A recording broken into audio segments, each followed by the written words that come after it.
Como parte de nuestro compromiso con la profesionalización de toda nuestra comunidad UNICEPES, la Universidad Centro Panamericano de Estudios Superiores les da la más cordial bienvenida a nuestro segundo día de este ciclo de webinars gratuitos, en el que se abordarán temas de impacto como los sistemas de gestión en los procesos administrativos, la sostenibilidad en entidades de intermediación financiera, minería del dato, análisis del sentimiento, ecología y conservación, impactos, estrategias y responsabilidad global, impartidos por expertos en el tema. No se pierdan estas grandes ponencias que estaremos teniendo durante toda la semana. Ya se están compartiendo en el enlace para que puedan realizar su registro. Asimismo, invitamos a todas las personas nuevamente que se están conectando a través de Facebook Live a que realicen su registro en la plataforma Zoom para tener una mejor experiencia de este evento, ya que al finalizar cada ponencia daremos un espacio de preguntas y respuestas con los ponentes y puedan compartir sus conocimientos. Antes de comenzar con el tema del día de hoy, titulado La invención de los centros históricos, presentada por el doctor Salvador García Espinosa, les recordamos que se otorgará una constancia de asistencia a las personas que permanezcan en la sala de Zoom al menos el 80% de duración del webinar. Dicha constancia se enviará al correo y nombre con el cual se registraron, por lo que ya no es necesario escribir sus datos en el chat de esta sala. Con ello, damos inicio a nuestro evento. Agradecemos la participación de todas las personas que nos acompañan desde los distintos países de Iberoamérica, así como la presencia de nuestro ponente de esta tarde, que ya se encuentra con nosotros. Doctor Salvador, cedo el micrófono para que pueda dar un breve saludo a las personas que nos están acompañando en vivo. Muchísimas gracias. Para mí es un gusto estar el día de hoy aquí. Buenos días, buenas tardes, dependiendo del horario en el que nos escuchen. Les agradezco en lo personal el tiempo que dediquen a compartir algunas ideas y sobre todo va a ser muy rico la sesión de preguntas y respuestas para conocer su opinión. Gracias. Muchas gracias, doctor Salvador. Y bien, presenta el tema titulado La invención de los centros históricos, el doctor Salvador García Espinosa, arquitecto, maestro en planificación y desarrollo urbano, maestro en arquitectura e investigación de sitios y monumentos históricos, doctor en geografía, nivel 1 del Sistema Nacional de Investigadores desde el año 2005, miembro fundador de la Asociación Michoacana de Ciencias y miembro de la Asociación Mexicana de Urbanistas, profesor e investigador de tiempo completo en la Universidad Michoacana de San Nicolás de Hidalgo, donde imparte cátedra en programas de licenciatura, especialidad, maestría y doctorado, además de ser profesor invitado en varias universidades públicas y privadas. Miembro del Consejo de Cambio Climático del Estado de Michoacán y del International Council Agenda 2030. Sus áreas de interés son la planificación territorial, el desarrollo sustentable, centros históricos y estructura urbana, siendo ponente en eventos especializados en México y el extranjero. Ha desarrollado diversas investigaciones financiadas por ECONACYT y la Universidad Michoacana de San Nicolás de Hidalgo, así como de gobiernos municipales. El interés por difundir los aspectos inherentes a la ciudad, el desarrollo y la sustentabilidad le hizo acreedor al Premio Estatal de Ciencia y Tecnología en la Cátedra de Divulgación en el 2022. Publica de forma semanal las columnas El Derecho a la Ciudad y Urbanópolis en diarios de Michoacán, además de contar con diversos libros de su autoría, coordinación, artículos en revistas indexadas, así como capítulos en libros colectivos y el podcast Urbanópolis en Spotify. Cedo el micrófono al doctor para que pueda dar su presentación. Adelante, doctor Salvador. Muchísimas gracias, Mariana. En lo que comparto aquí la presentación, les agradezco en verdad el espacio y muy en especial a UNICEPES que me permite compartir y llegar a tantos lugares de forma tan efectiva con todos ustedes. Sin lugar a dudas que este ejercicio de hacer llegar de forma gratuita una serie de intervenciones, de ponencias y demás, pues nos ayuda a todos y nos enriquece en nuestras opiniones. El día de hoy el tema asumo que es con toda la intención de provocarlos. O sea, suena contradictorio hablar de la invención de un centro histórico, porque la primera parte que todos entendemos del centro histórico es una herencia del pasado, es la parte patrimonial de toda ciudad, y entonces hablar de que los inventamos nos llevaría así a algunas consideraciones. ¿Qué es lo que yo estoy buscando con ello? Finalmente, perdón, el objetivo de la plática va a ser cómo trasladamos el concepto del centro urbano al del centro histórico. Cómo transitamos de una ciudad que tenía un centro urbano y ahora hablamos del centro histórico. Es decir, vamos a tratar de dar respuesta a 3 preguntas básicas. ¿Qué pasó? ¿Qué acontece en la actualidad? ¿Y qué podemos esperar? Miren, para que ustedes tengan una idea, hace 40 años nadie hablaba de centros históricos. 40, 50 años lo único que se hablaba era de centros urbanos. Y de repente empezamos a hablar de un centro histórico. Y bien a bien es una construcción todavía del presente que se va evolucionando. Yo voy a partir del caso de Morelia, que es la ciudad donde radico, pero seguramente ustedes en este recorrido van a encontrar similitudes con algunas ciudades de las que conozcan o donde habiten. Y esto nos permite al final de la presentación hacer algunas reflexiones de tipo más general. Podemos empezar diciendo, en el caso de Morelia, se busca la fundación de la ciudad, una fundación de la ciudad para españoles y por españoles. Es decir, un lugar, se dieron a la tarea de buscar un lugar donde no tuvieran preexistencia de asentamientos indígenas, porque ya había estado la capital de Michoacán en varias localidades, Santa Fe primero y después Pátzcuaro, donde existía ya asentamientos indígenas y un grupo de españoles pues no tenía esa intención, sino de construir una ciudad totalmente para españoles y por eso buscaron, vamos a decirlo así, un espacio sin ninguna ocupación. Y esta fue el Valle de Guayangareo, donde planearon construir la ciudad. La ciudad de Morelia la trazaron muy ortogonal, todavía hasta la fecha, si ustedes visitan Morelia en el centro histórico, ahorita les voy a poner algunas fechas, vamos a ver que las calles son perfectamente ortogonales. Y esto obedece en buena medida a la idea que traían muchos de los peninsulares de poder construir una ciudad distinta a la ciudad que venían habitando, es decir, muchos de ellos venían de una ciudad medieval y en América buscaron hacer realidad algunas de las utopías que se tenían sobre cómo debería de ser la ciudad.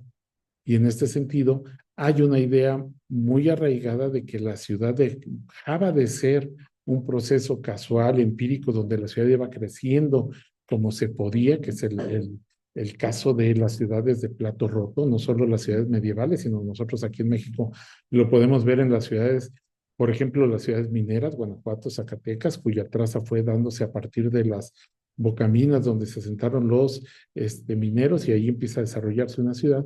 Bueno, este planteamiento bajo el cual lo hacen Morelia es bajo la idea de que la ciudad debe ser producto de un especialista, que se debe de diseñar como tal y por eso la traza tan particular que tiene la ciudad.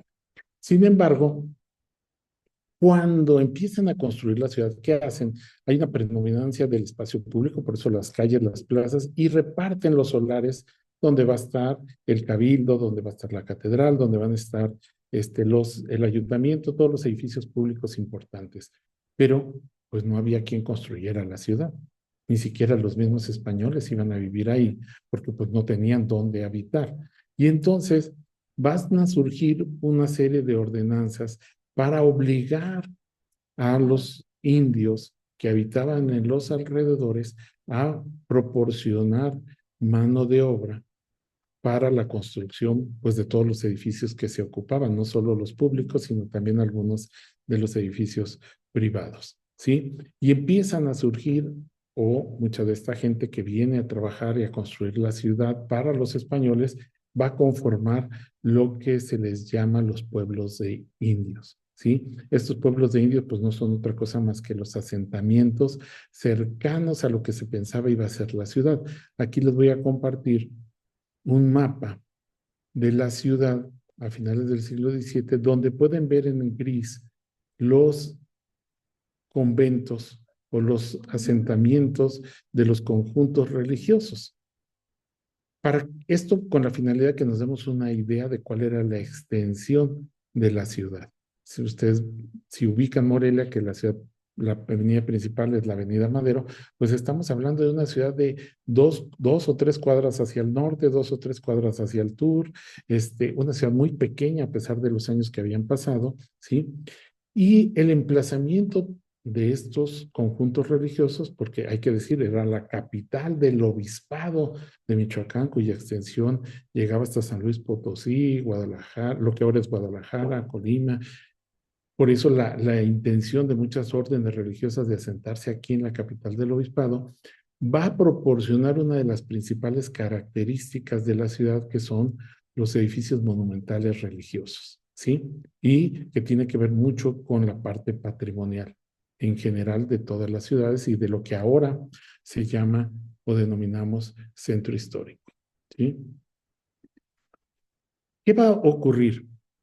Que esta zona central, vamos a llamarle esta zona centro, donde la ciudad empieza a operar la parte fundacional, va a continuar su crecimiento con la simple prolongación de las calles ortogonales hasta encontrarse con lo que eran los pueblos de indios. En el caso de Morelia es muy significativo porque se nota el cambio en la traza. Es decir, ya no se continúa con la traza ortogonal de lo que era la ciudad fundacional, la ciudad diseñada y planeada, sino que va a llegar esta ciudad planeada y diseñada a encontrarse con un asentamiento casual, que vamos a ver ahí, que son los de los pueblos de indios y que yo aquí quise ilustrar de manera gráfica con estas trazas irregulares. ¿Sí? Aquí les voy a poner un mapa, por ejemplo, ya este es una representación de dónde estaban estos pueblos de indios,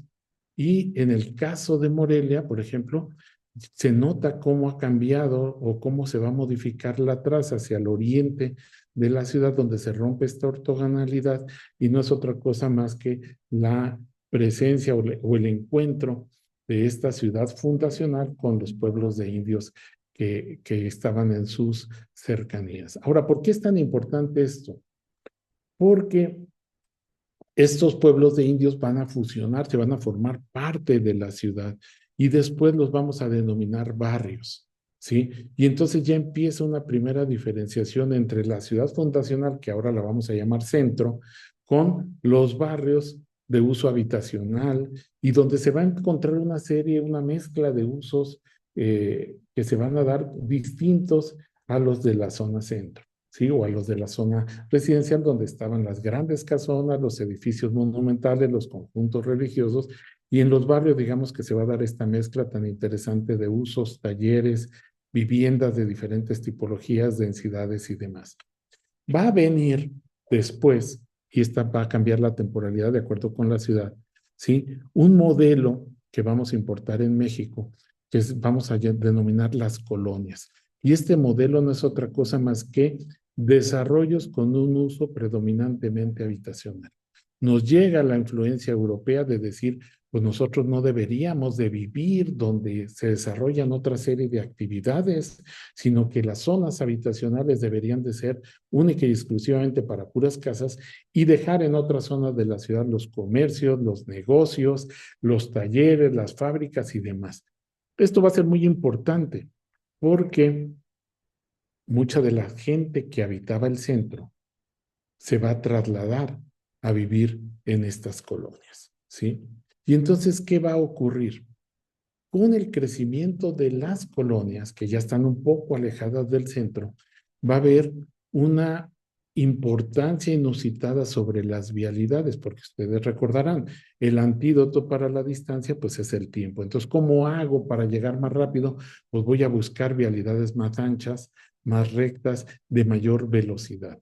Este traslado de la gente del poder adquisitivo de la zona centro a la nueva ciudad, a las nuevas colonias donde van a vivir de acuerdo con la moda, ¿sí? Va a provocar que se traslade también las inversiones de la obra pública.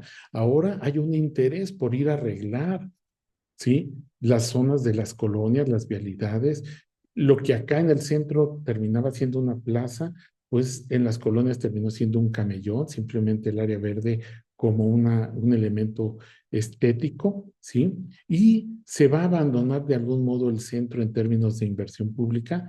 Va a haber un abandono de algunos edificios, incluyendo habitacionales del centro, que después se van a ocupar con comercios, servicios, bodegas, bancos, y empieza a concentrarse una actividad muy interesante en el centro, ¿sí?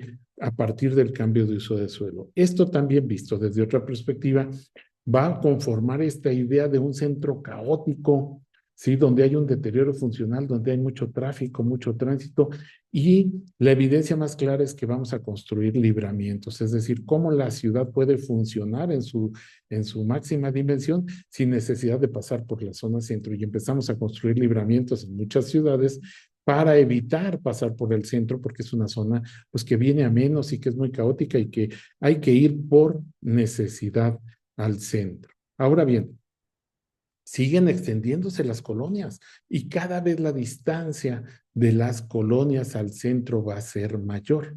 Y entonces, ¿qué va a ocurrir? Que esta dependencia de las colonias que son mayoritariamente habitacionales van a permitir consolidar una primera zona centro que se va a extender hasta los barrios y se va a dar una concentración, vamos a llamarle de centralidades en términos, obviamente ya lo dijimos, lo religiosa, pero también la administrativa, porque ahí van a estar todas las oficinas del gobierno. Se va a dar una centralidad comercial, porque hay que ir al centro, porque es donde están los establecimientos comerciales más especializados, ¿sí? Más grandes, los grandes almacenes, y mucha gente va a tener la necesidad de acudir al centro, pues para comprar, ¿sí? También vamos a tener una centralidad cultural, porque todo lo que ocurra en la ciudad va a pasar primero en el centro. La modernidad, los avances tecnológicos, la iluminación y demás siempre se van a presentar en el centro. Las instituciones financieras van a estar en el centro. Todavía hasta la fecha, la sucursal matriz de muchas firmas bancarias siguen estando en el centro, ¿sí? Vamos a tener una centralidad en términos del transporte, ¿sí? Porque ahí confluyen todas las líneas, todavía hasta la fecha muchas de las líneas de transporte o salen o llegan ahí. Ahí estaba la central camionera hasta hace poco. Vamos a tener, por lo tanto, una centralidad en términos de comunicaciones, de abasto, por eso los principales mercados y demás se van a dar ahí. Y lo que vamos a tener es una conjugación de centralidades, incluyendo la cívica, porque ahí se dan las festividades, los desfiles, las manifestaciones y demás, que van a permitir o a generar que hablemos de una zona centro. Pero ya esta zona centro, si se fijaron, se extendió de lo que era la parte fundacional y va a incluir lo que son los barrios. Sí, todavía hasta la fecha hablar del centro histórico incluye algunos de los barrios, porque la diferencia en términos de usos del suelo entre los barrios y las colonias, pues va a ser muy marcada, ¿sí? Y entonces aquí empezamos ya a hablar de una centralidad urbana. Empezamos a hablar de que los usos y equipamientos más importantes de la ciudad están en la zona centro y por lo tanto la gente tiene que acudir de manera cotidiana a la escuela, al trabajo, al abasto, al centro, a la zona centro. Sí, esta idea del centro urbano. Ahora bien, no podemos analizar una ciudad sin analizar el contexto en el que se va a desarrollar. México tenía, ustedes saben, muchos presidentes impulsaron los destinos de playa para la actividad turística y básicamente México vivía del turismo de playa. Así se impulsó Acapulco primero y después Puerto Vallarta, Cancún con Echeverría y pareciera que cada presidente tenía su destino de playa favorito. Pero va a venir una crisis económica muy importante en México que va a hacer que volteemos como país a observar y a ver destinos interiores, es decir, a dónde va a viajar el turismo nacional. Y como habíamos dicho, pues el hecho de que ahí hayan surgido las ciudades hace que se den cuenta que hay un patrimonio, hay una alta densidad de edificios patrimoniales, monumentales en muchas de estas ciudades que resultan atractivas desde el punto de vista turístico, es decir, es un recurso turístico muy importante. Porque nosotros siempre que salimos de vacaciones lo que queremos es trasladarnos a un entorno distinto al cotidiano. Por eso los destinos de playa son tan recurrentes, porque la mayoría de la gente vive en una ciudad y busca el opuesto, que es estar en una playa. Pero bueno, para mucha gente que vivía en otras ciudades, resulta atractivo visitar estos entornos coloniales.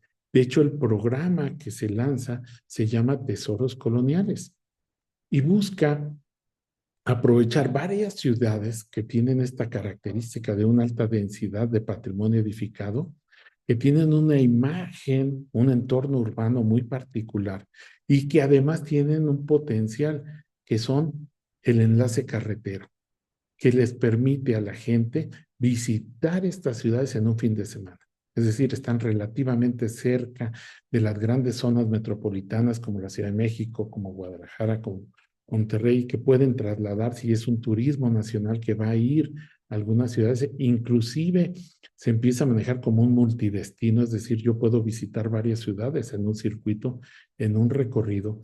Y esto va a traer como consecuencia y se va a dar de manera muy simultánea con un cambio en, vamos a llamarle, en la escala del interés patrimonial y que van a ser las declaratorias de zona de monumentos. Anteriormente a las declaratorias lo que teníamos era un listado de los inmuebles patrimoniales y después nos vamos a dar cuenta que necesitamos proteger el entorno porque si no, no vamos a comprender qué era lo que estaba ocurriendo en la ciudad y mucho posteriormente, que ahorita lo vamos a ver, pues viene la lista del patrimonio mundial. Déjenme detenerme un poquito en este asunto. Miren, ¿cuándo empiezan las declaratorias en centros históricos? En los 80s, mayoritariamente. Sí había algunos, como la zona de Monte Albán, Oaxaca, desde el 76, Puebla 77, pero entre el 80 y el 90 se va a dar un boom de declaratorias de zonas de monumentos. Es decir, pasamos de cuidar los edificios en aislado a una dimensión urbana del patrimonio. ¿Y cuándo se va a dar la inscripción en la lista del patrimonio mundial? Pues entre el 80 y el 90 prácticamente, muy cerquita. En algunos casos, la gestión para ser incluidos en la lista del patrimonio mundial incluía, en la mayoría de los casos, la condición de que existiera una declaratoria de zona de monumentos. Por eso verán que las fechas a veces están muy cerca una de otra o es consecutiva una fecha, como en el caso de Morelia, 1990 la declaratoria y 1991 la inclusión en la lista del patrimonio mundial. ¿Por qué? No se trata nada más de cambiar de una escala, no se trató nada más de decir, ahora ya no veamos el edificio, ahora vamos a ver el conjunto patrimonial. No, se trata de un cambio muy significativo, porque hablar de una zona y más de la zona centro es hablar de una dinámica económica permanente. La ciudad históricamente siempre se ha construido sobre sí misma. Los edificios que ustedes observan en esta fotografía de Morelia, pues no son del siglo XVI, salvo raras excepciones. Son una construcción, son una modificación. Muchas de las fachadas son del neoclásico, muchas distribuciones fueron posteriores. Es decir, siempre se ha ido construyendo sobre sí misma. La ciudad siempre se ha ido transformando. Algunas de las calles peatonales que ahora observamos en la ciudad originalmente pues eran vehiculares y después se transformaron, algunos edificios cambiaron su uso. Eso nos lleva a un dinamismo inusitado por la zona centro, que entre otras cosas va a traer varios conflictos de responsabilidad. Miren, déjenme ilustrar. Por ejemplo, la Ley Federal de Monumentos habla de que en las zonas declaradas zona de monumentos, la autoridad federal es la responsable sobre los usos que se den en los inmuebles de propiedad federal, sobre las licencias de construcción en los edificios o monumentos enlistados y sobre el anuncio y la publicidad. Pero la autoridad municipal es la responsable, de acuerdo con la Ley General de Asentamientos Humanos y los códigos, pues de los usos de suelo y más en la zona centro. En el caso particular de Michoacán, por ejemplo, la capital y muchas ciudades ceden o es una atribución del Estado el transporte público. Y entonces vamos a ver cómo estos límites no necesariamente van a coincidir y menos las atribuciones entre las autoridades. Y esto nos va a llevar a algo muy interesante. El área de la planeación urbana se había enfocado en las ciudades, en las áreas de crecimiento. Siempre se hablaba de planes de crecimiento, planes de desarrollo de la ciudad, es decir, planear hacia dónde vamos a crecer, establecer una estructura vial, definir los usos o la dosificación de usos de suelo que iba a haber, y todo sobre un terreno blanco o limpio sobre el cual podía crecer la ciudad. Cuando cambiamos la dimensión del monumento a la dimensión urbana, nos encontramos con que pues es una zona ya ocupada, y la planeación urbana pues se va a restringir prácticamente al espacio público, y seguimos actuando desde la restauración en los edificios. Es decir, traemos dos ámbitos de actuación disciplinar muy distintos. Y la planeación, que estaba acostumbrada a definir vialidades, pues se encuentra con una zona en la que las vialidades poco se pueden modificar, porque las dimensiones no se pueden cambiar. A lo más puede cambiar el sentido vial o prohibir algunas áreas de estacionamiento, pero los edificios pues ya están ahí, las ocupaciones ya están dadas. Y entonces, cambiar de la centralidad urbana a la centralidad histórica implicó, uno, revalorar el patrimonio, es decir, lo importante es el recurso turístico. Ahora, para conservar ese patrimonio yo necesito cambiar y modificar los usos de suelo. Y entonces voy a poner un aparente freno en esta transformación que de manera cotidiana y permanente estaba teniendo el centro histórico por muchos siglos. Y de repente digo, detengámonos ahí y ya no transformemos el centro histórico. Ahora veamos qué hacemos. Y muchas de las inversiones tienen que ver con revalorar el patrimonio, pero en gran medida enfocado al sector terciario, al turismo. Es decir, el patrimonio como recurso turístico. Y eso nos va a llevar a crear planes parciales en los centros históricos. Pero nosotros todavía no habíamos construido un marco teórico sólido para atender esta problemática urbana. Fue todo muy rápido.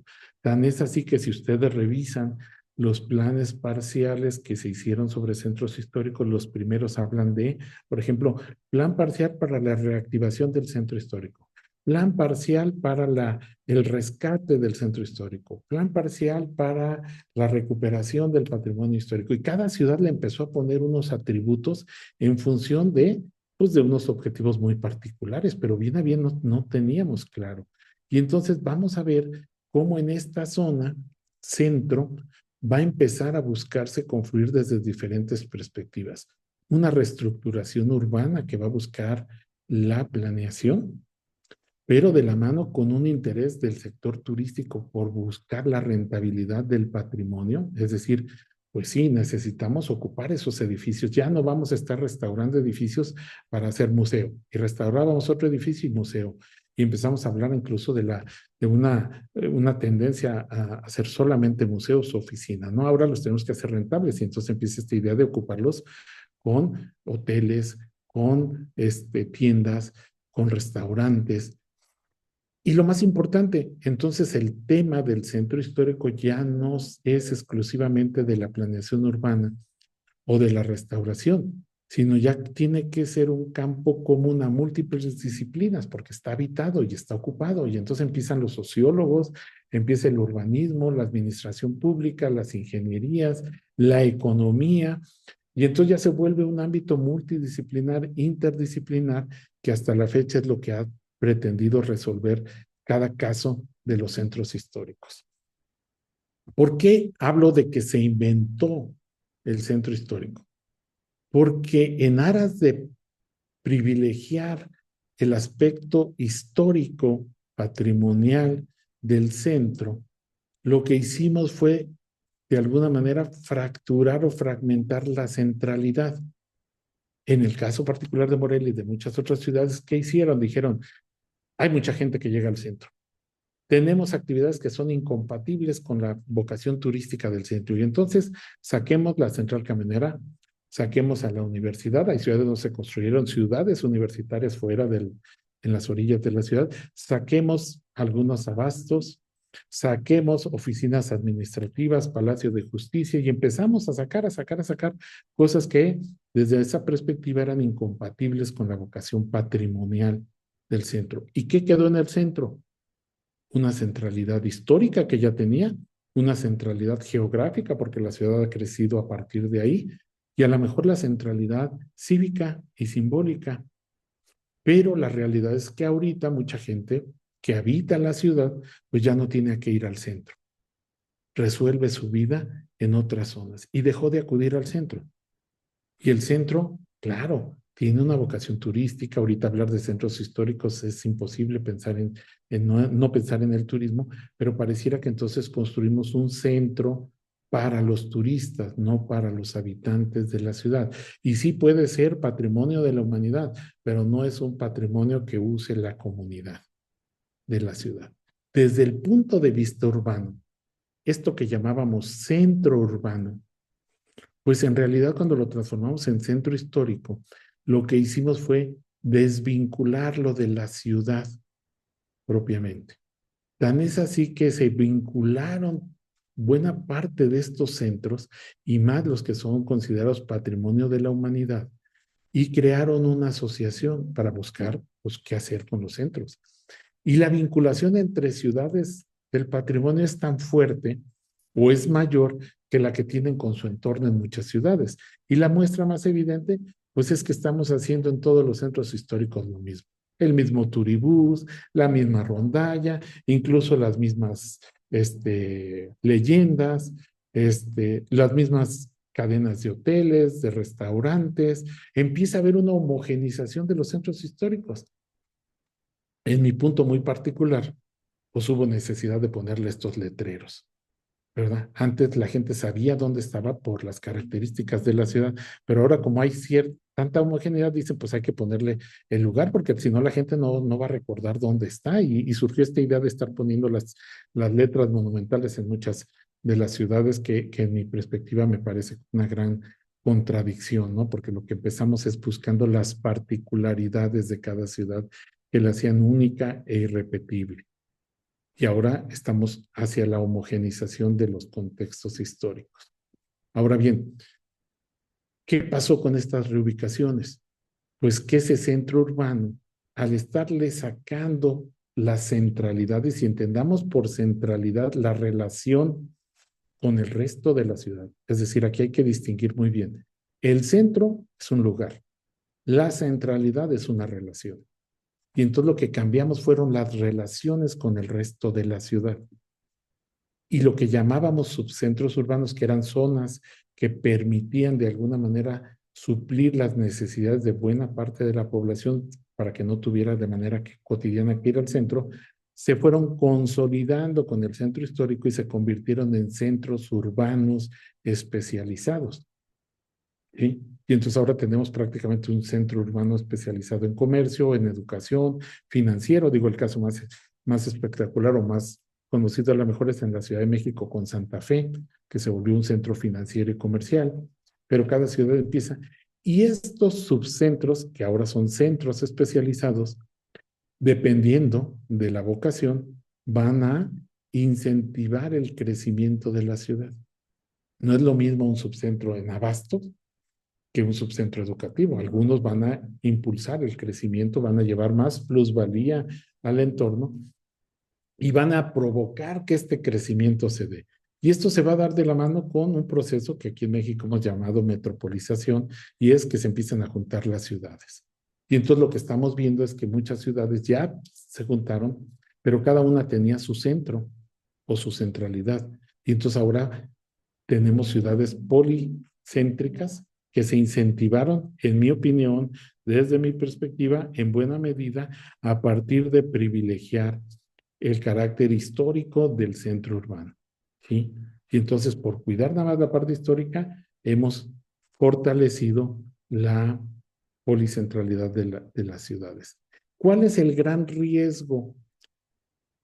Si lo pudiéramos ver así en términos de las reflexiones finales para que podamos abrir una mesa que por demás interesante de discusiones. Uno, pues que estamos buscando la conservación del patrimonio edificado en estos centros históricos, pero buena parte de la conservación está dada por la flexibilidad. Es decir, todas aquellas personas que buscaron conservar el patrimonio son los primeros que ahora buscan que se les autorice algunas modificaciones para hacer rentable un hotel, un tercer piso, más habitaciones y demás.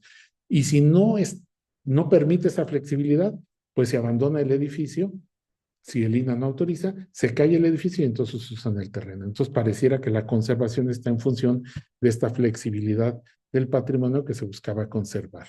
Dos, la vinculación de estos centros es inversamente proporcional a la ciudad. Entre más se vinculan entre centros históricos, menos vinculados están con la ciudad. Y las decisiones que se toman sobre ellos no tienen que ver con la ciudad, sino con este consorcio de centros históricos, ¿sí?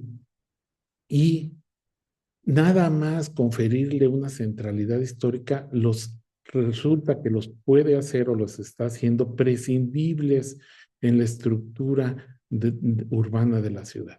Porque buena parte de los habitantes solo acudimos ahí cuando llega un familiar para llevarlos de turista a conocer o cuando nosotros decimos vamos a turistear.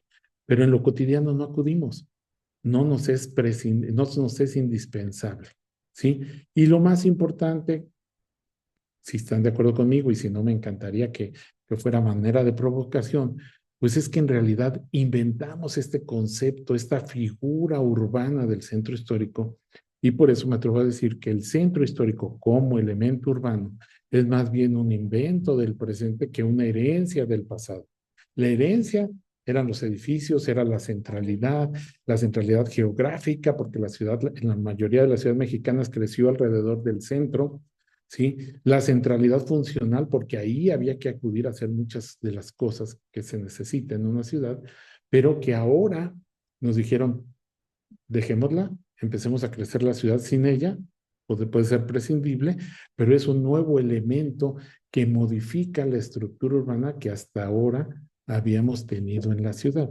También, y hay que decirlo, la dimensión de la ciudad que hemos alcanzado demanda ciertas o nuevas centralidades, y ahí pudiéramos entender y justificar por qué algunas centralidades comerciales se han convertido o han adquirido un papel tan importante dentro de la ciudad, como es el caso de las macroplazas comerciales que se están convirtiendo en elementos de encuentro social y tienen una centralidad comercial que anteriormente tenía el centro histórico, por los desplazamientos, por la dimensión de la ciudad, pero finalmente creo yo que la reflexión nos debería de llevar a pensar que el centro histórico no puede única y exclusivamente vivir de la contemplación y uso del patrimonio, si no le seguimos fortaleciendo otra serie de centralidades que lo amarren, si me permiten el término, que lo vinculen al crecimiento mismo de la ciudad, ¿sí? Solamente así pudiéramos estar pensando que tendríamos un centro histórico pues fortalecido en términos de todos estos elementos a los que conlleva que es la identidad, ¿sí? de una ciudad.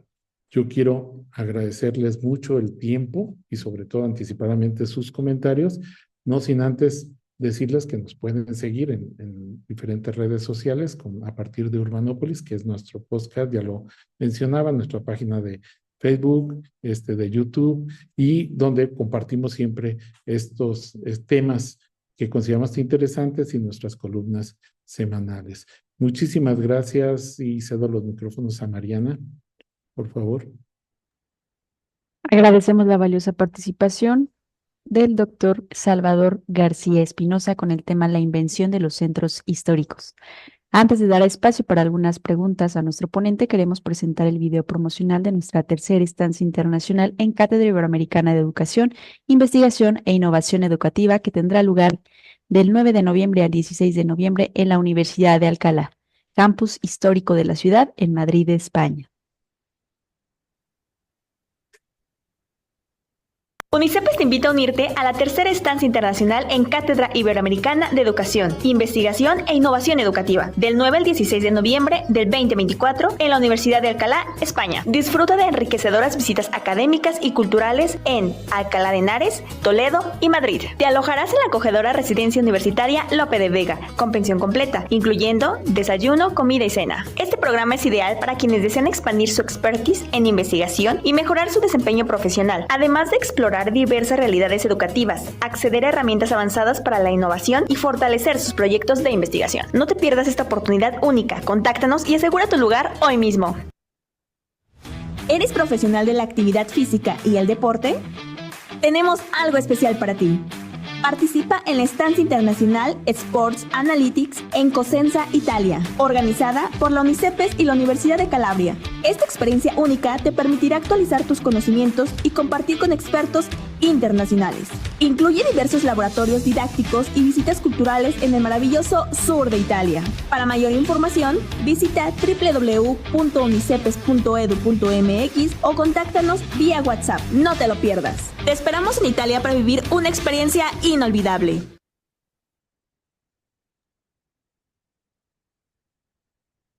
Bien, agradecemos nuevamente la participación del doctor Salvador García Espinosa y ahora sí daremos espacio para la sesión de preguntas y respuestas.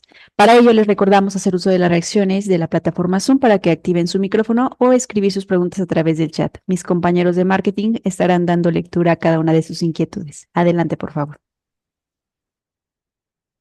Sí, muchas gracias. Buenas tardes. Agradecemos el interés que ha generado esta conferencia y bueno, ya tenemos algunas preguntas tanto en el chat como a través de las reacciones. Vemos aquí que Víctor Manuel Delgado está levantando la mano, así que primero cedemos la palabra a él.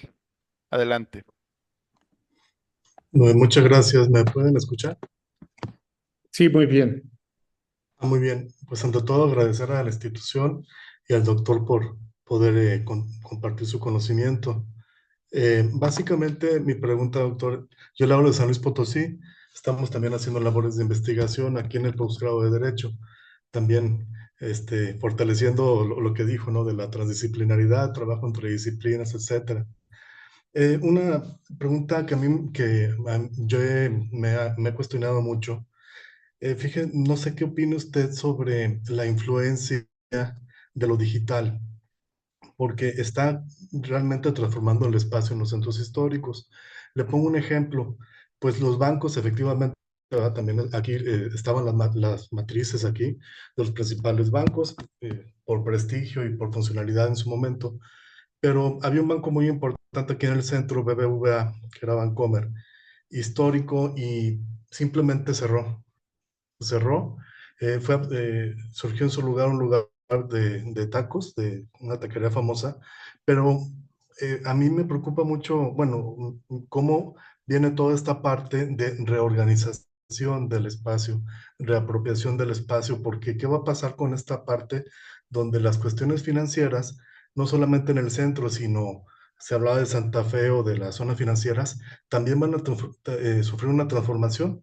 Creo que con la pandemia vimos esto donde prácticamente ya todo se volvió digital, y qué va a pasar con esos espacios y cómo pueden afectar el centro histórico.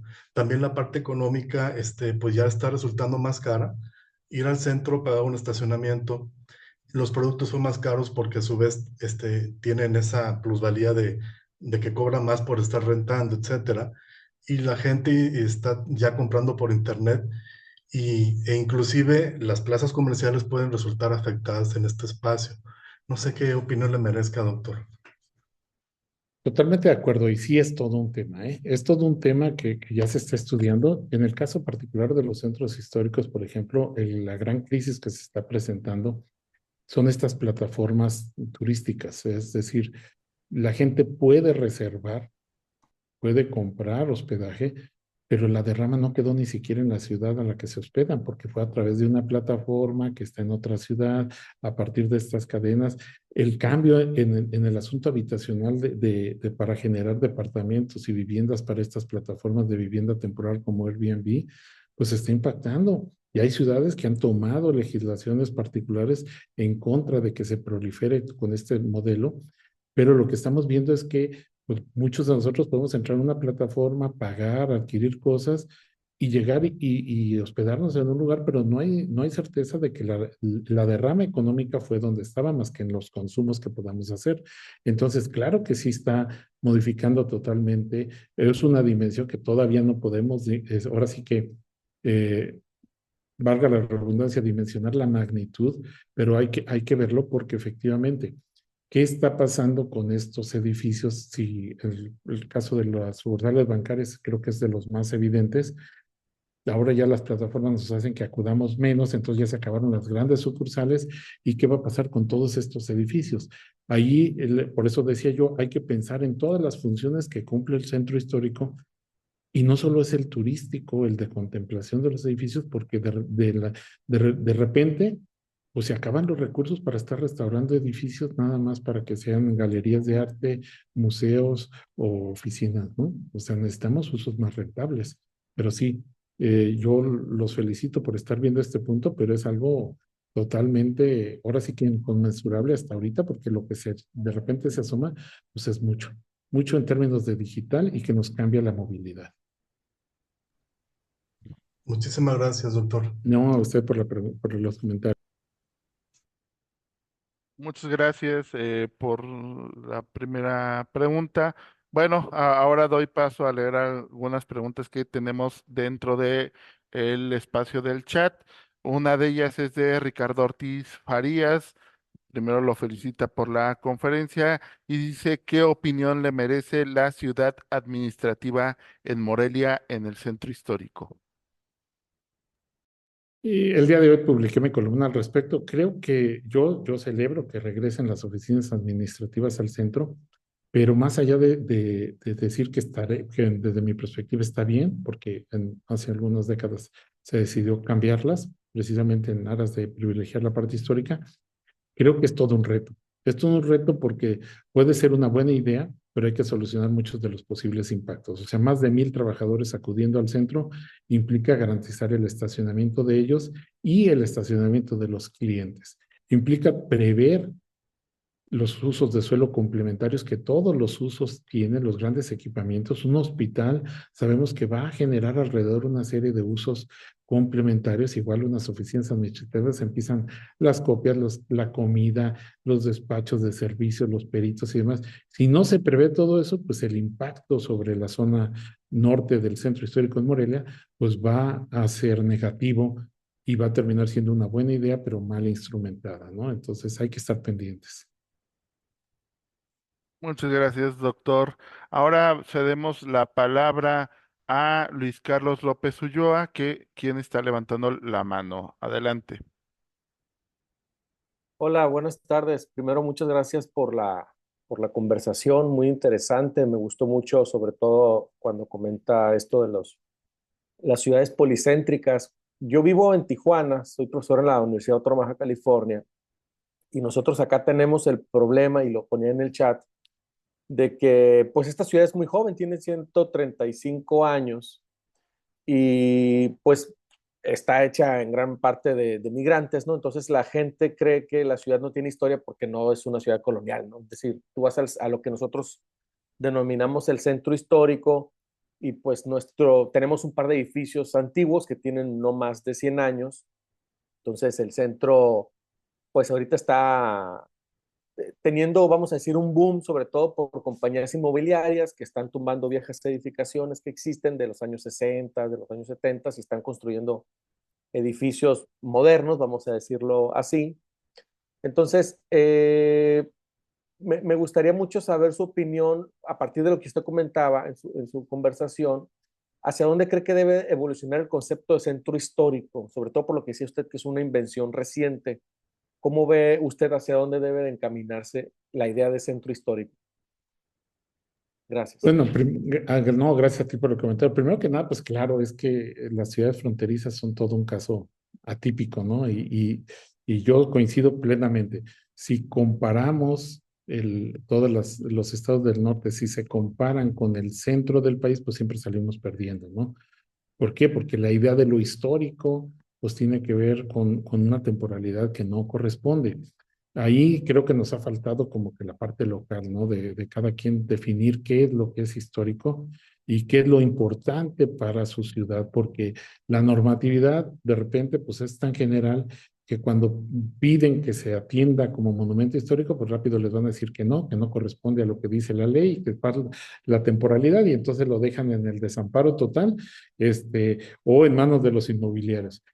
Lo segundo es que pues, Tijuana y muchas de las ciudades fronterizas, pues claro que no tienen la centralidad geográfica, es decir, el centro se quedó en la orillita y la ciudad se desarrolló por todo un lado, y entonces pueden vivir sin pasar por el centro, pero se quedó en un punto estratégico de la frontera que hace pues esa deseabilidad inmobiliaria tremenda, ¿no? De poder destruir todo para construir algo mejor.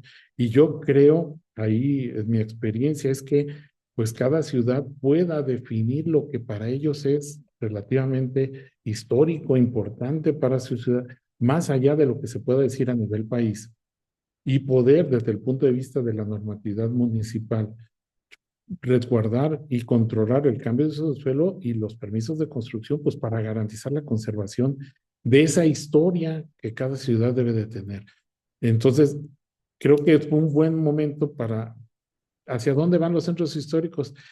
Yo pensaría que si entendemos esta idea de la centralidad, y por eso hago énfasis, y hay mucha literatura al respecto de Fernando Carrión, es si pensamos las centralidades como esta relación y el centro como el lugar, pues un lugar sin relaciones, pues no carece de sentido.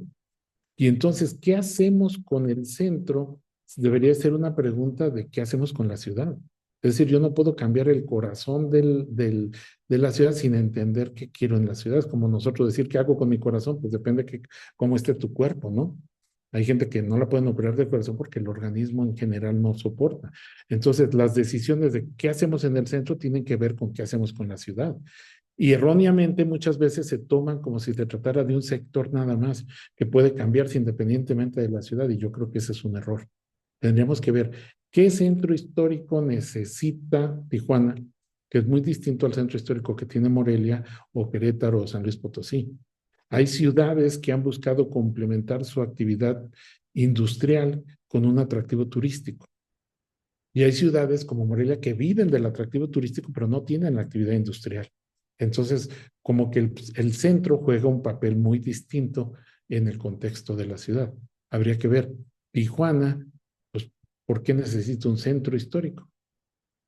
¿Y cuál sería ese centro? Es decir, claro que hay toda una historia en el norte, en la ocupación del territorio, en decir que es la frontera, pero no es el centro de una ciudad como Morelia, porque no lo van a encontrar, ¿verdad? Y no es un centro geográfico tampoco. Entonces habría que encontrar el centro de la historia que necesita Tijuana.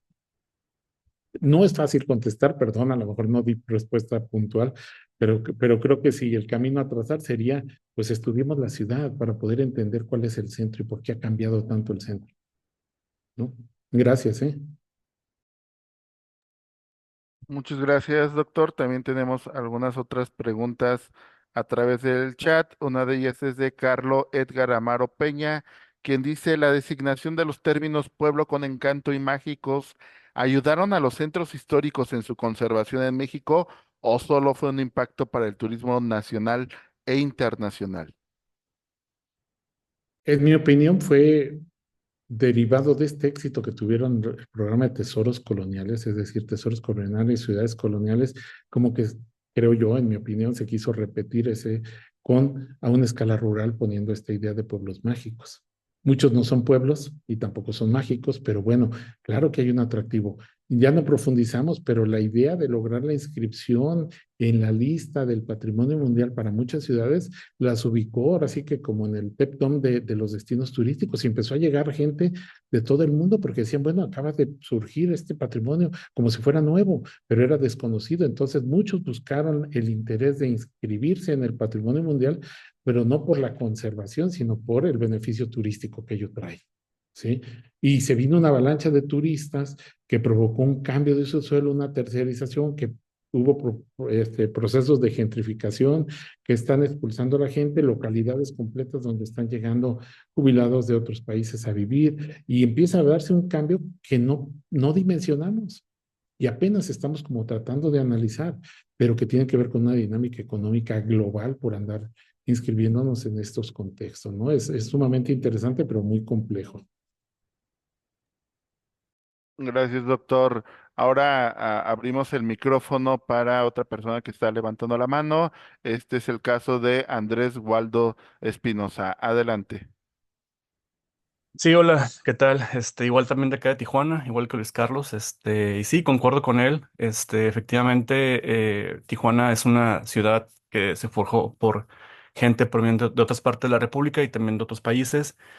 Pero también en los últimos años, las nuevas generaciones que han eh, migrado hacia Tijuana, y tienden como a no conocer toda la ciudad, ¿no? Porque ya las casas de habitación que se están construyendo en las periferias de Tijuana o colonias, ¿no? Que son ocupadas por esta gente que migra, no tiene el acceso o la forma o el interés de bajar a lo que es el centro de la ciudad, ¿no? Donde se encuentra el centro histórico. O bien, no les interesa porque las políticas municipales o estatales y empresariales de acá, de Baja California, pues empiezan, ¿no? A construir ciertos espacios de interés social y de convivencia en aquellas partes de la ciudad que también impiden, ¿no? Que gente que vive casi en el Boulevard 2000, que es la parte más lejana de la zona centro de la ciudad, pues no vengan, ¿no? Inclusive también personas que viven en el centro de la ciudad de Tijuana, donde está el centro histórico, o en colonias antiguas de la ciudad o fraccionamientos antiguos de la ciudad, en este caso Playas de Tijuana, que también es una comunidad, digo, no tan antigua, pero es una comunidad que su propia población no conoce el centro de la ciudad, ¿no? Y eso que está a 15 minutos de distancia, ¿no? O no te conocen lo que es la zona Río de Tijuana o mucho menos Otay, ¿no? ¿Por qué? Porque todo lo que está en Playas de Tijuana, todo lo que tienen ahí es parte de su día a día, ¿no? Parques, centros, plazas comerciales, está lo que es el malecón de Playas de Tijuana. Entonces, mucha gente no tiende no a salir también de sus espacios, ¿no? Y esto incurre también mucho en la violencia, en todo lo que ocurre en la ciudad. También la oleada de migración que ha habido de Centroamérica para acá, o sea, hay muchos factores, ¿no? Que también pueden influir, este, en el desconocimiento de la historia, en este caso de Tijuana, ¿no? Que también vienen gente de otras partes de la República que igual, ¿no? Traen el chip, ¿no? De que la historia, la cultura, el patrimonio cultural más importante que tiene el país está en el centro de la República, en Ciudad de México, en las ciudades coloniales, cuando no es así, ¿verdad? Bien lo mencionó Luis Carlos, bien lo mencionas tú, doctor. Pues es otra realidad, ¿no? Y esa realidad, a veces, la misma política centralista que tiene México de cultura, pues no tiene el conocimiento que se debe con respecto a las historias regionales, ¿no? En el caso de las ciudades fronterizas. Bueno, no era pregunta, era más comentario lo que quería hacer. No, Gracias. totalmente de acuerdo, te agradezco mucho. Sí, efectivamente, aquí creo que lo interesante sería, la pregunta que nos tendríamos que hacer es ¿por qué tendrían que ir ahí? Es decir, lo que tú planteas es una realidad. Yo aquí, fíjense, en Morelia, Morelia que es conocido por su centro histórico, que es patrimonio de la humanidad, yo hice unas encuestas y me encontré con gente que tenía 18, 19 años de edad, que había nacido aquí en la ciudad, que aquí ha vivido y que no tiene ni idea del centro, que no había ido. Yo les decía, dibuja el centro y no me sabían decir, no me sabían dar referencias. ¿Por qué? Porque toda su vida la pueden desarrollar sin ir al centro. Entonces, lo que tú estás planteando de Tijuana es, pues sí es muy cierto, pero a ver, ¿qué habría en el centro que yo tuviera que ir? Y ahí es donde tenemos que encontrar qué parte, porque al final lo que yo decía, los estamos haciendo prescindibles, es decir, yo puedo vivir sin ello. Y algo que no me sirve, pues termina por desaparecer. ¿No? Entonces habría que pensar, la historia de todas las ciudades fronterizas es muy interesante y es digna de revalorar y de poner, porque el problema al que se enfrentan es un problema de identidad. Hay gente que lleva 20, 30 años ahí y dice, no, es que yo no soy de aquí, yo voy de paso y ya tiene 2 generaciones y sigue diciendo que va de paso y no se asume como fronterizo y no conoce. Entonces siempre están de paso y pareciera que a nadie le interesa y todos están ahí. Entonces, claro que sí, es un asunto muy, muy, muy interesante, ¿eh? Esa situación. Perdón por extenderme. Gracias. Gracias, doctor. Tenemos otra pregunta. En este caso, dice Humberto Moreno, ¿qué opinión le merece la noción de paisaje urbano histórico? Es una categoría buscaron para tratar de hacer una síntesis de todas estas complejidades. ¿Qué hicimos nosotros históricamente? Fuimos como que conservando los edificios más representativos. Ahí hay una contradicción, ya iba a decirlo yo. A ver, fuimos conservando los edificios más importantes de una época. Y generalmente estos edificios fueron los más atípicos, los únicos. Ahí está el ejemplo de Bellas Artes, ¿no? En México, pero no los más representativos, porque luego pensamos que toda esa época era como ese edificio y resulta que ese edificio era único.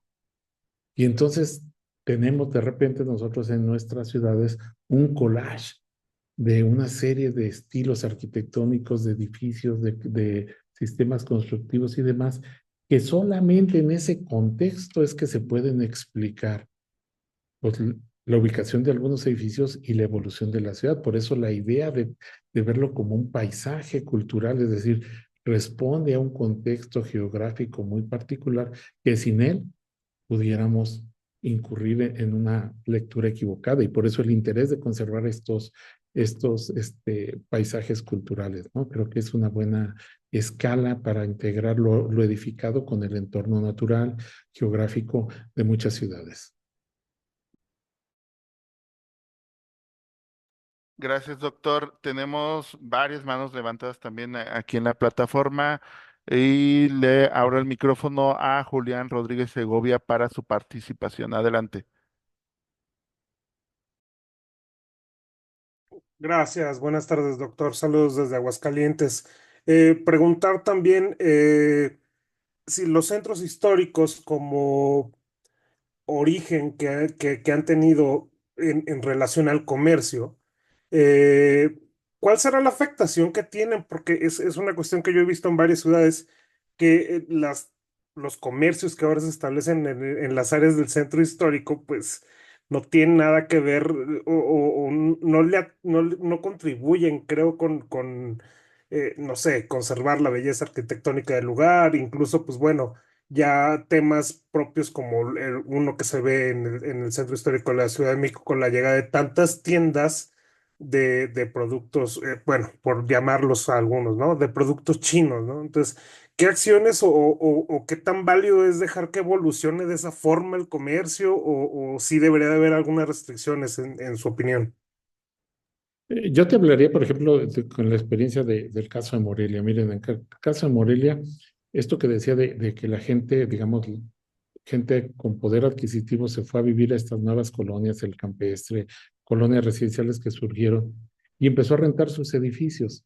Y muchas de esas casonas terminaron siendo bodegas, mueblerías y demás. Y después era un caos y la gente regresó, volteó y dijo, pues, ¿qué estamos haciendo con el patrimonio? Rescatemos el centro y vamos a ver.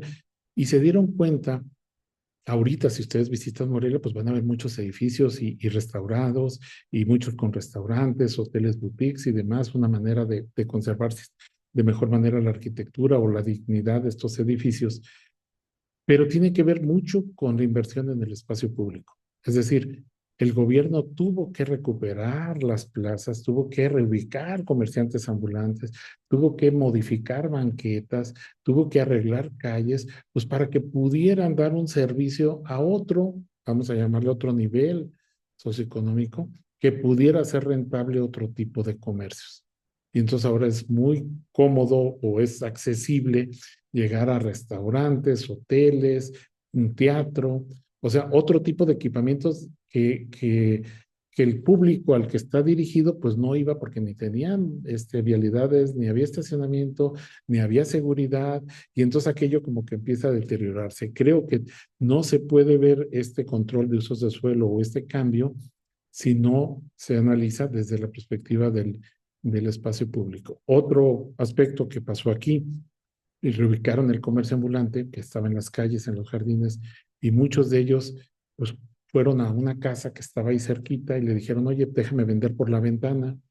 Y empezaron a vender por la ventana lo que ya vendían en la banqueta.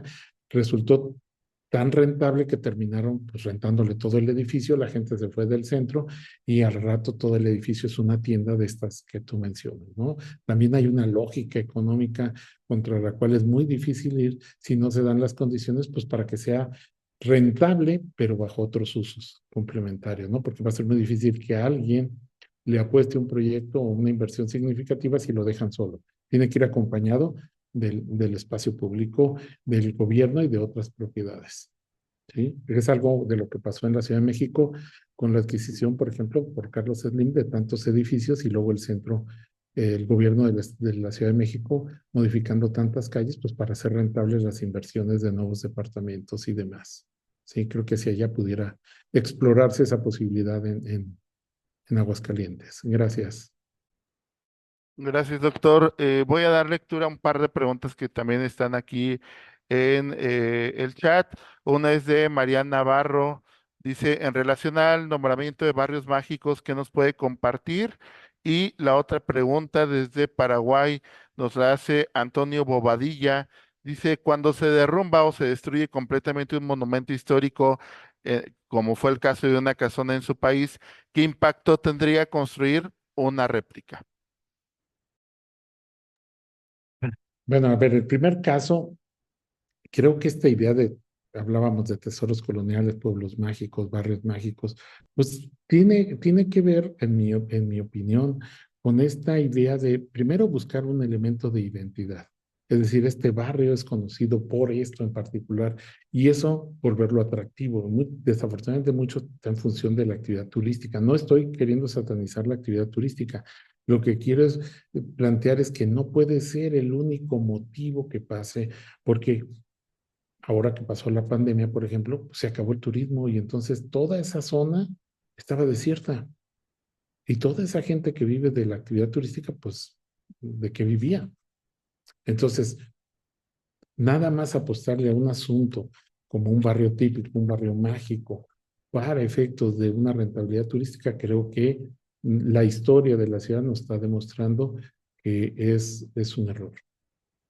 El otro planteamiento, aquí en Morelia existe ese caso de un edificio donde hicieron una réplica de un inmueble. Si ustedes visitaran la ciudad y ven el edificio, a lo mejor pudieran decir, ay, qué bien conservado está, y no se darían cuenta que es un edificio contemporáneo construido a imagen y semejanza, vamos a decirlo así, de los edificios del centro.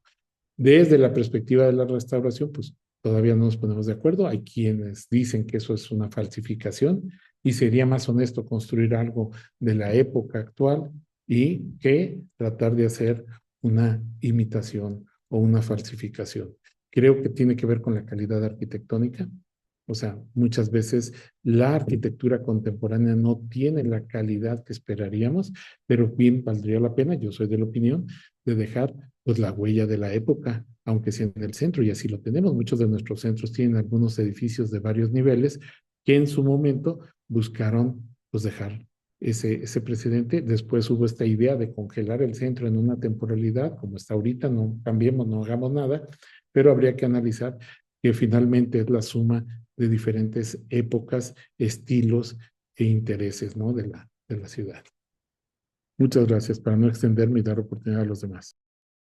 Muchas gracias. Sí, tenemos una mano más levantada a través de la plataforma de Juan Manuel Rosales Mendoza, a quien le abrimos el micrófono.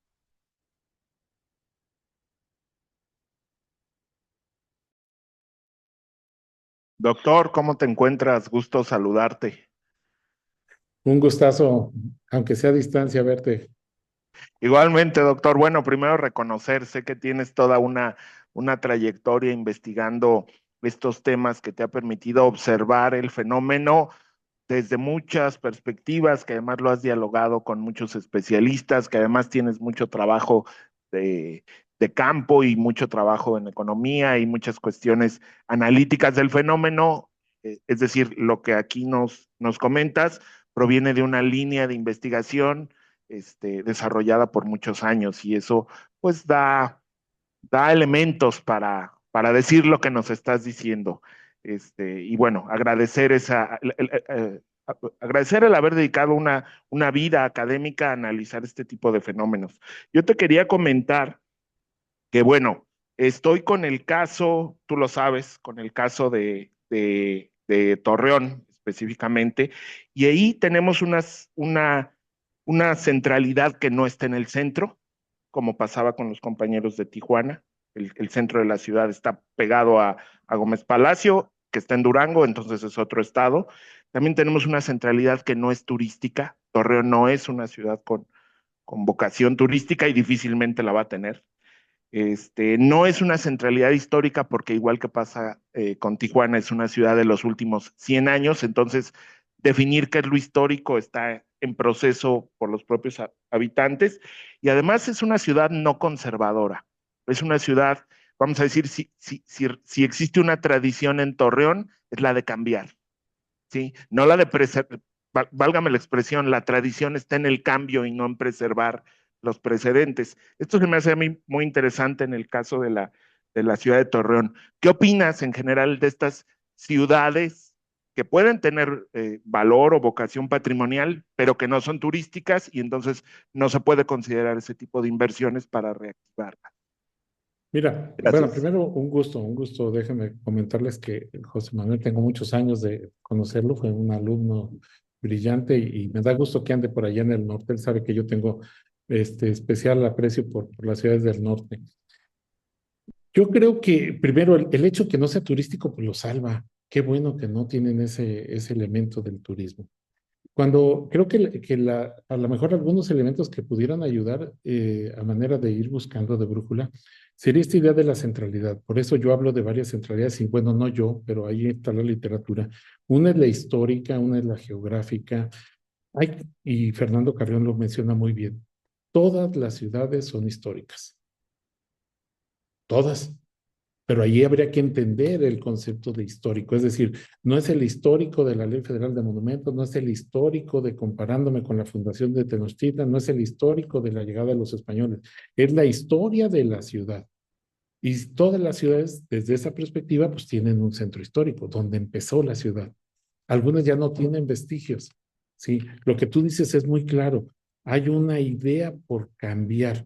Y eso hay que entenderlo porque las dinámicas de las ciudades en el norte del país son así, se han ido transformando siempre. Entonces, ¿por qué tendrían que conservar? En el caso particular de algunas ciudades, y yo me atrevo a hablar, por ejemplo, de Morelia, que tú sabes que es el caso que conozco, no es que la gente haya querido conservar siempre el centro, es que la dinámica económica de la ciudad no generó un excedente que les permitiera transformar la ciudad como pasó en Guadalajara o en otras ciudades.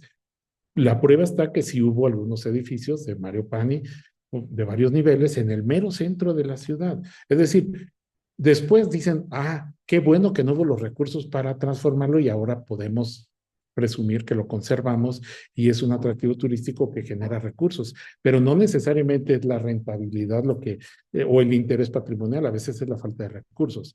En el caso de Torreón, creo que tendrían que asumirse como parte de esta comunidad y entender pues que tienen no esa centralidad, pero sí seguramente deben de tener otra y pensar, hay un concepto muy interesante que desarrolla Fernando Carrión, que es ya no hablar del patrimonio, sino de una idea de la historia, como le menciona, para no mentirles, es un concepto que tiene que ver con la historia heredada pero de manera funcional, es decir, no te heredo un mueble o un inmueble del cual no puedes hacer nada, sino más bien el concepto de que yo te heredo un patrimonio para que tú lo puedas seguir trabajando, conservando o usando, porque si no va a desaparecer.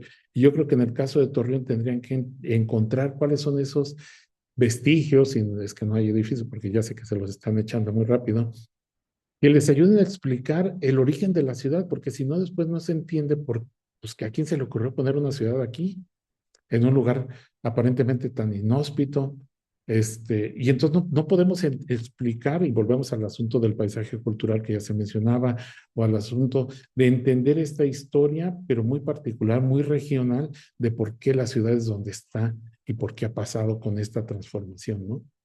¿Por qué ahora sería conveniente conservar algunas cosas? Y no desde la perspectiva turística, en eso coincido totalmente contigo, sino desde la perspectiva de preservar la historia de la ciudad misma.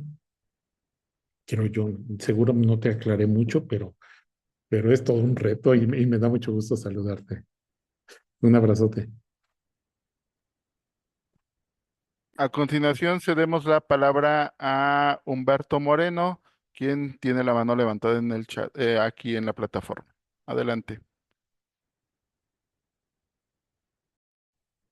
Yo un poquito nada más, justo en esta idea de que hablan de las ciudades fronterizas, yo estoy aquí en el noroeste y justo a veces tenemos este conflicto, por ejemplo, Mazatlán tiene una zona de monumentos históricos, ¿no? Pero incluso en relación con esta parte de la centralidad, ¿no? Que dice, no, pues somos ciudades, son ciudades siglo XVIII, siglo XVII, tienen más peso, ¿no? Y creo que se va complicando conforme va subiendo más hacia el norte, ¿no? Entonces de ahí era mi duda, el plantear esta parte del paisaje urbano histórico, sobre todo porque es muy amplio lo que puedes ir abarcando con este concepto, más allá del de centro histórico, ¿no? De la centralidad. Este, también lo veía que, bueno, sería como comentario, ¿no? Entender que este es un concepto, los conceptos de centro histórico parten de la idea de patrimonio cultural, ¿no? Y el patrimonio cultural, pues al final es una construcción social, ¿no? Bien que, y aparte lo otro es que es un concepto relativo, ¿no? Que se va construyendo mediante un complejo, pues proceso de atribuciones y de valores que se someten al devenir de las historias, de las modas, incluso de los sitios, ¿no? Entonces, a mí se me hace interesante sobre todo esta parte de lo que trabajan o lo que comentan que trabajan en Tijuana y ahorita me metí a la página de cómo se construye ya el patrimonio, ¿no? Y también coincidir con esta parte, pues, de que todo es histórico, ¿no? Al final, pues, la ley sí nos delimita en esta parte que nos dice, a partir del siglo XIX es monumento histórico, antes de la presencia de la colonia es monumento arqueológico, y si se construyó después del siglo XX y corresponde a una corriente estilística, es patrimonio artístico, ¿no? Entonces, en algún momento, pues, tiene que haber como esos cambios, pero creo que si se apegan a esta noción que define pues los nuevos conceptos de conservación y restauración, pues patrimonio cultural es una construcción social y ustedes pues tienen como, hay muchos instrumentos para poder definir estos paisajes, ¿no? Gracias. Sí, Humberto, totalmente de acuerdo, pero mira, nada más déjame comentarte. Esa lectura esa lectura de la ley así temporal es una lectura un poco pragmática, porque en sentido estricto no opera así de la temporalidad, dice incluso textualmente dice siglo XIX inclusive, ¿no? Y hemos evolucionado. Antes pensábamos en los monumentos como esta idea la palabra por eso viene de monumentos, o sea, de algo monumental, ¿sí? Después hablamos del patrimonio en términos de esa parte que se hereda del padre, ¿sí? Y después empezamos a buscar de este criterio temporal una idea de conservar las evidencias de la cultura, del contexto, y entonces ya dejamos aparte la parte temporal por entender el contexto. Hay edificaciones, por ejemplo, habitacionales, que desde la perspectiva monumental pueden no ser dignas de conservarse, pero que se conservan porque son las únicas que ayudarían a explicar por qué tal o cual edificio existe o fábrica, por ejemplo, o las viviendas de los obreros, que sin ellas no se entendería el funcionamiento de una fábrica o en el caso de las haciendas. Y entonces empezamos a buscar conservar los vestigios culturales. Por esto la idea es esta idea de la lista del patrimonio mundial, ¿sí? Que es un concepto de patrimonialización que ya hemos superado y que seguramente la UNESCO va a tener que evolucionar. Y en el caso muy particular de esta temporalidad de las que estamos hablando, de las ciudades del norte, o en tu caso del noreste de México, pues es precisamente que entendamos que la parte histórica no es necesariamente un asunto temporal. Es decir, lo histórico no está marcado por un año, lo histórico está marcado por la historia de la ciudad de la que estemos hablando. Si hoy la ciudad más nueva en México es Cancún, es la última ciudad que se fundó, bueno, pues Cancún tiene su parte histórica, a lo mejor las primeras edificaciones, el primer lugar donde se dio el origen de la ciudad, y no necesariamente lo vamos a comparar con una ciudad como Morelia, con siglos de antigüedad, ¿no? Entonces, la parte histórica no necesariamente o no debería de ser un asunto temporal, ¿sí? Gracias.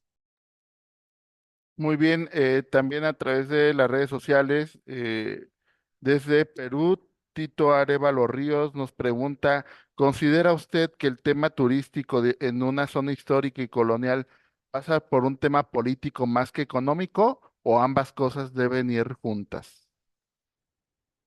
Uy, y toda una pregunta. Yo creo que obviamente sí es un tema político, se necesita, ahorita lo veíamos en la exposición, hubo un interés de los gobiernos locales por promover una declaratoria, por solicitar una inscripción a la lista del patrimonio, pero creo que esa parte política está motivada por generar un beneficio común. Al final, la lógica económica pareciera que es la que se impone desde mi perspectiva en mucho del interés patrimonial que generan las ciudades. Es decir, muchas de las localidades, por eso también me atrevo a afirmar que se puso de moda que todas las ciudades querían tener su centro histórico. ¿Por qué? Porque el centro histórico era como algo para promocionar y generar economía. Y entonces quien no tiene un centro histórico no entra en la dinámica turística y están viendo que la dinámica turística pues deja bastante dinero. Entonces, sí es un asunto político, pero lo que motiva el interés político pues es la parte económica. Muchas gracias, doctor, y muchas gracias a quienes nos han estado preguntando a través del chat, a través del micrófono abierto, a través de redes sociales. Al parecer, creo que ya no hay ninguna otra pregunta. Yo regreso los micrófonos a mi compañera Mariana para que dé continuidad con el protocolo. Adelante. Muchas gracias. Doctor Salvador, no nos gustaría cerrar este webinar sin antes cederle nuevamente el micrófono para dar unas palabras a manera de conclusión sobre el tema a los participantes que nos acompañaron en esta tarde. Muchísimas gracias, Mariana. Pues agradecer el tiempo, infinitamente la atención, sobre todo el espacio UNICEPES que nos permite dialogar. Es un tema que lejos de acabar, genera más perspectivas. Fue muy interesante comparar la realidad de la que yo planteé como conferencia de las ciudades del norte del país, pero seguramente y ya pasó con esta ciudad costera y seguramente en casos de los países como ahorita en Perú. Entonces el tema, lejos de agotarse, creo que nos invita a seguir investigando, a buscar, pero siempre desde una perspectiva del contexto local, ¿no? Para encontrar, porque no hay recetas y tiene que ser para cada caso específico soluciones muy, muy particulares. Y no me queda más que agradecer, reiterar el agradecimiento y felicitar a UNICEPES por este tipo de espacios que nos permite precisamente este intercambio de experiencias para generar pues nuevo conocimiento. Muchísimas gracias a la universidad por estos espacios. Gracias, Mariana, por su excelente conducción y al apoyo técnico.